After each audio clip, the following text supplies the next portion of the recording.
Welcome back to my YouTube channel. എൻ്റെ YouTube ചാനലിലേക്ക് എല്ലാവർക്കും സ്വാഗതം. അപ്പം ഇന്നത്തെ വീഡിയോ എന്ന് പറഞ്ഞാൽ എനിക്ക് കുറച്ച് റിയൽ ലൈഫ് സ്റ്റോറീസ് കിട്ടിയിട്ടുണ്ട്.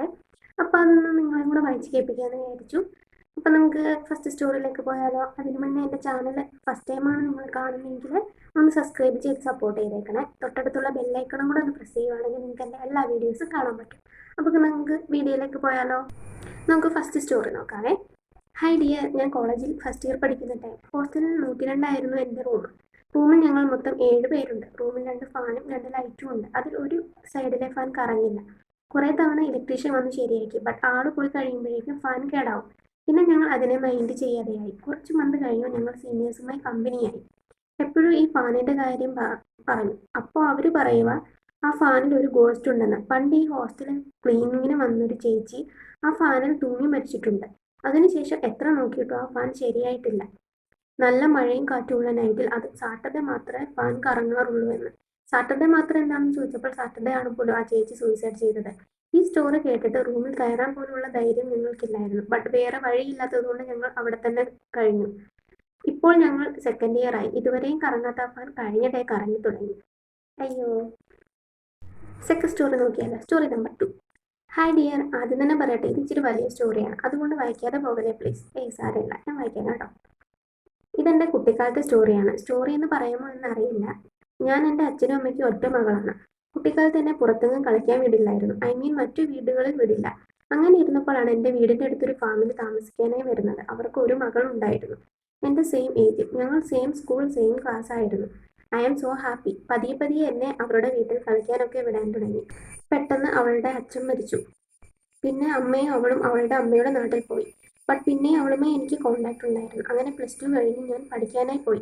അവിടെ ഫോൺ അലൗഡ് അല്ലായിരുന്നു. ഞങ്ങൾ തമ്മിൽ കോണ്ടാക്ട് കുറഞ്ഞു. പക്ഷേ ലീവിന് വരുമ്പോൾ ഞങ്ങൾ കാണാറുണ്ട്. ആഫ്റ്റർ കോളേജ് എനിക്ക് പൂനെ ജോബായി. അവൾക്ക് ബാംഗ്ലൂരും. ആദ്യമൊക്കെ ഡെയിലി വിളിക്കുമായിരുന്നു. പിന്നെ ഒട്ടും വിളിക്കാതെയായി. അങ്ങനെ ഒരു ഡേ ഞാൻ നാട്ടിൽ പോയപ്പോൾ അവളുടെ വീട്ടിൽ ചെന്നു. അപ്പോഴാണ് അവളുടെ അമ്മ പറയുന്നത് അവൾ എവിടെയാണെന്ന് അറിയില്ല എന്ന്. വല്ലപ്പോഴും ഫോൺ വിളിക്കും, ബട്ട് എവിടെയാണെന്ന് പറയില്ല എന്നൊക്കെ പറഞ്ഞു. അവൾ വർക്ക് ചെയ്യുന്ന പ്ലേസ് എനിക്കറിയാമായിരുന്നു. ഞങ്ങൾ അവിടെ ചെന്നു. അവൾ താമസിക്കുന്ന പ്ലേസ് കണ്ടുപിടിച്ചു. അവിടെ അവളും അവളുടെ ഒരു ഫ്രണ്ടുമായിരുന്നു താമസം. ഞാൻ ചെന്നപ്പോൾ എൻ്റെ ഫ്രണ്ട് മാത്രമേ റൂമിൽ ഉണ്ടായിരുന്നുള്ളൂ. കുറച്ചു കഴിഞ്ഞ് മറ്റേ കൂട്ടുകാർ കയറി വന്നു.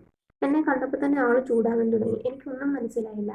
എന്നെ അവിടെ ഇറക്കി വിട്ടു. എനിക്ക് ഭയങ്കര സങ്കടമായി. അന്ന് നൈറ്റ് അവൾ വിളിച്ച് സോറിയൊക്കെ പറഞ്ഞു. അവർ കോളേജ് ടൈം മുതൽ റിലേഷൻഷിപ്പിലാണെന്ന് പറഞ്ഞു. കൂട്ടുകാരി വന്നെന്നല്ലേ പറഞ്ഞേ. I was just shocked. ഇപ്പോൾ അവർ ലിവിങ് ടുഗദർ ആണെന്ന്. അവൾ അങ്ങനെ ഒരു കുട്ടിയാണെന്ന് എനിക്ക് ഒരിക്കൽ പോലും തോന്നിയിട്ടില്ല. ബട്ട് എനിക്ക് ഇതിൽ മനസ്സിലാകാത്തത് ഞാനുമായുള്ള ഫ്രണ്ട്ഷിപ്പ് എന്തിനാ കട്ടാക്കി? മറ്റേ കുട്ടി എന്തിനാണ് എന്നോട് വഴക്കിട്ടെ? Thanks for reading this.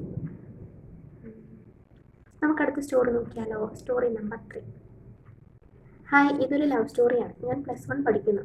ഞാനും എൻ്റെ ലവറും സെയിം ക്ലാസ്സിലാണ്. പക്ഷെ പ്രോബ്ലം ഇതൊന്നുമല്ല, എനിക്ക് അവനെ ഇഷ്ടമല്ല.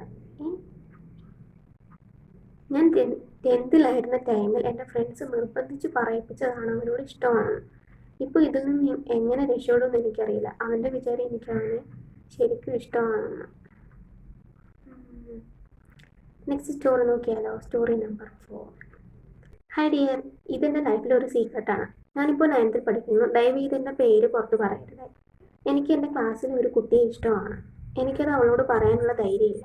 ഞാൻ എൻ്റെ ഒരു ഫ്രണ്ടിൻ്റെ ഹെൽപ്പോടുകൂടി അത് അവളെ അറിയിച്ചു. അവൾ പറഞ്ഞു, ഇത്ര ധൈര്യം ഇല്ലാത്തവനെ ഞാൻ എങ്ങനെ ഇഷ്ടപ്പെടും? അവളോട് ഞാൻ നേരിട്ട് ചെന്ന് പറയണ ഇഷ്ടമാണെന്ന്. ഒടുവിൽ ഞാൻ പോയി പറഞ്ഞു. അപ്പോൾ അവളുടെ കൂടെ അവളുടെ ഫ്രണ്ട്സും ഉണ്ടായിരുന്നു. അവളുടെ മുന്നിൽ വെച്ച് അവൾ എന്നെ കളിയാക്കി വിട്ടു. എനിക്ക് അപ്പോൾ മുതൽ അവളോട് ദേഷ്യമായി. അവൾക്ക് എങ്ങനെയും ഒരു പണി കൊടുക്കണം എന്നായി എൻ്റെ പിന്നെ ഉള്ള ചിന്ത. അങ്ങനെ ഒരു ഡേ ഞാൻ ടീച്ചറിനോട് പോയി പറഞ്ഞു അവളും എൻ്റെ ക്ലാസ്സിൽ ഒരു ബോയുമായി റിലേഷനിൽ ആണെന്ന്. ഞാൻ അവൾക്ക് ജസ്റ്റ് വഴക്ക് കിട്ടുമെന്ന് വിചാരിച്ചുള്ളൂ. ബട്ട് അത് വലിയ പ്രോബ്ലമായി. അവളുടെ വീട്ടിലൊക്കെ അറിയിച്ചു. അങ്ങനെ അവളെ സ്കൂളിൽ നിന്ന് മാറ്റി. ഇപ്പോൾ എനിക്ക് പേടി, ആ ടീച്ചർ ഇനി ആരോടെങ്കിലും പറയും ഇതൊക്കെ ചെയ്തത് ഞാനാണെന്ന്. അത് ഓർത്ത് എനിക്ക് ഉറങ്ങാൻ പോലും പറ്റുന്നില്ല. ആരോടും പറയാനും പറ്റുന്നില്ല. അതാണ് ഞാൻ ചേച്ചിക്ക് മെയിലിട്ട് വിളി. അപ്പം ഇന്നത്തെ സ്റ്റോറി ഇത്രയേ ഉള്ളൂ. നമുക്ക് കൂടുതൽ റിയൽ ലൈഫ് സ്റ്റോറിയുമായിട്ട് അടുത്ത വീഡിയോയിൽ കാണാം. അപ്പം നിങ്ങളുടെ ലൈഫിലെ എന്തെങ്കിലും സ്റ്റോറീസ് ഞാനുമായിട്ട് ഷെയർ ചെയ്യാൻ താല്പര്യമുണ്ടെന്നുണ്ടെങ്കിൽ ഇവിടെ എവിടെയെങ്കിലും ഞാൻ എൻ്റെ മെയിൽ ID കൊടുത്തേക്കാം. അവിടേക്ക് ഷെയർ ചെയ്തോളൂ. ഞാനെൻ്റെ ചാനലിലൂടെ വായിക്കാം. അപ്പം നെക്സ്റ്റ് വീഡിയോയിൽ കാണുന്നത് വരെ ബൈ.